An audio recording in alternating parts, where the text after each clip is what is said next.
Hello বন্ধুরা, আমি দীপ আর তোমরা শুনছো ভূতবং। ভূতের রাজ্যে সকলকে স্বাগত। বন্ধুরা, তোমরা আজকে লোকাল ট্রেনের গার্ডের সাথে যে ভয়ানক ঘটনা ঘটেছিল সেই ঘটনাটি আজ তোমরা শুনতে চলেছো। ঘটনাটি শেয়ার করেছে চন্দননগর থেকে প্রণব সরকার। প্রণবের পাঠানো ঘটনাটি শোনার আগে বন্ধুরা, তোমরা যারা এখনো পর্যন্ত ভূতবং চ্যানেলটিকে সাবস্ক্রাইব করোনি তারা এবার সাবস্ক্রাইব করেই দাও, আর পাশে থাকা বেল আইকনটিও ক্লিক করে রেখো, যাতে ভূতবংয়ের ঘটনা আসা মাত্রই তোমাদের কাছে নোটিফিকেশন পৌঁছে যায়।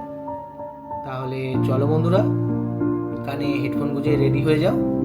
চলো আজকে সেই ঘটনাটা শোনা যাক। হ্যালো দীপদা, আমি প্রণব সরকার চন্দননগর থেকে বলছি। আমি তোমার ভূতবংয়ের ঘটনাগুলি নিয়মিত শুনি। আমার এই ভৌতিক ঘটনাগুলি শুনতে খুবই ভালো লাগে। আমার সাথে কখনো অলৌকিক ঘটনা ঘটেনি। আজ আমি যেই ঘটনাটি শেয়ার করলাম, ঘটনাটি আমার বাবার সাথে ঘটেছিল। আমার বাবা একজন লোকাল ট্রেনের গার্ড। বাবার সাথে ঘটনাটি 5-6 বছর আগে ঘটেছিল। বাবার সাথে যখন ঘটনাটি ঘটেছিল তখন বাবা হাওড়া টু খড়গপুর লোকালের গার্ডে কর্মরত ছিল। রাতের শেষ ট্রেন খড়গপুর হাওড়া লোকাল নিয়ে যখন হাওড়ার উদ্দেশ্যে রওনা হয়, মাতপুর বলে যে স্টেশনটা, সেই স্টেশন আসবার আগে সিগন্যাল না থাকার জন্য ট্রেনটা 5 মিনিটের মতো দাঁড়ায়। গার্ডের কেবিনের দরজা লক করাই ছিল। বাবা লোকো পাইলটের সাথে ওয়াকিটকিতে কথা বলছে। সিগন্যাল হয়ে যায়, ট্রেনটা ছাড়ে।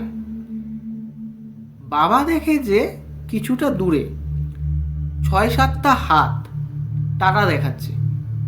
কোনো মানুষ নেই, কোনো বডি নেই, শুধু হাতগুলো হঠাৎ উধাও হয়ে গেল। বাবা একটু ভয় পেয়ে যায়, চিন্তা করে আজ কি ঘটলো, এটা কি দেখলাম। যাই হোক, বাবার এই ব্যাপারটা কিছুক্ষণ পর মাথা থেকে উড়েও যায়। হাওড়াতেও ঠিকঠাকই পৌঁছায়, কোনো প্রবলেম হয় না। কারণ এমন ছোটোখাটো ঘটনা তো ট্রেনের গার্ড ড্রাইভারদের সাথে হরহামেশাই ঘটে।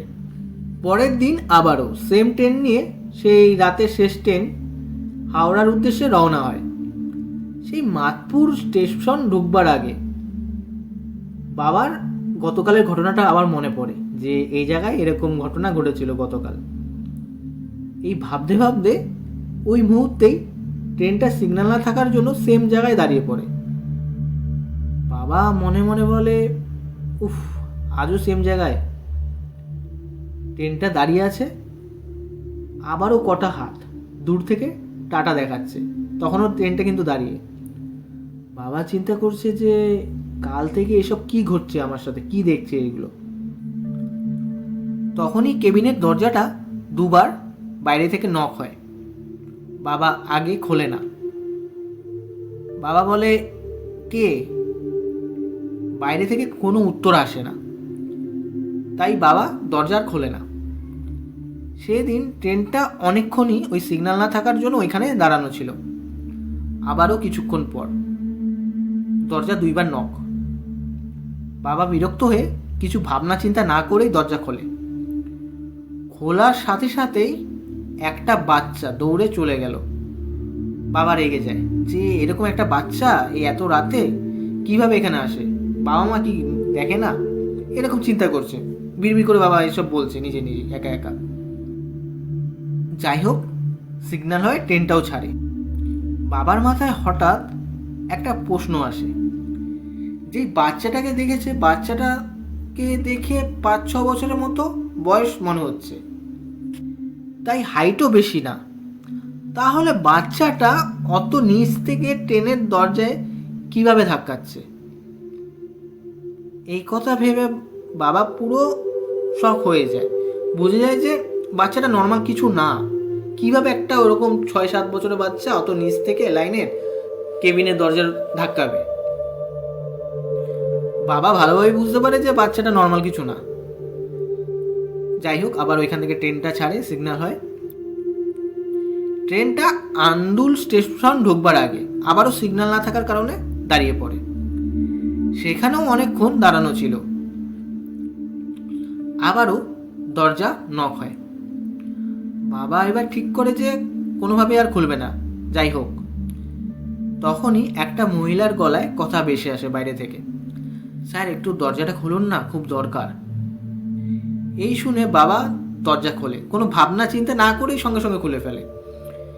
আর দরজা খুলে দেখে একজন মহিলা কোলে সেই বাচ্চাটা যাকে ওই মাতপুরের এখানে দেখেছে। মহিলাটা আর বাচ্চাটা কেমন একটা মৃদু হাসি দেয়। আর যেই জিনিসটা দেখে বাবা নিজের চোখকে বিশ্বাস করতে পারছিল না যে ওই মহিলাটার কোলে বাচ্চা, কিন্তু মহিলাটার পা নেই, হাঁটু অবধি হাওয়ায় ভেসে আছে। বাবা সঙ্গে সঙ্গে দরজা বন্ধ করে আর ঠাকুরের নাম করতে থাকে। তারপর বাইরে থেকে ফুপিয়ে ফুপিয়ে কান্নার আওয়াজ সেই মহিলা। বাবার তো পা পুরো অবশ হয়ে গেছে ভয়ে। আর তখনই সিগন্যাল হয়ে যায় আর ট্রেন ছাড়ে, ঠিকঠাকই হাওড়া স্টেশনে পৌঁছায়। লোকো পাইলটের সাথে বাবা এই বিষয়ে কথা বলতে চায়। বাবা বলে ওনাকে যে কাল আমার সাথে আর আজ আমার সাথে সেম এরকম এরকম ঘটনা ঘটলো। তখন লোকো পাইলট বলে ওই পাকাটা মহিলা তো বাচ্চা কোলে নিয়ে হাওয়ায় ভাসতে ভাসতে লাইনের এক পার থেকে অন্য পারে চলে গেল, ওই আন্দুল স্টেশন ঢুকবার আগে। স্পষ্ট আমি দেখলাম। এটা লোকো পাইলট বাবাকে বলছে। দুজনের মধ্যে কথোপকথন হচ্ছে যে এর আগে আমরা কখনো এতটা স্পষ্টভাবে দেখিনি এরকম জিনিস।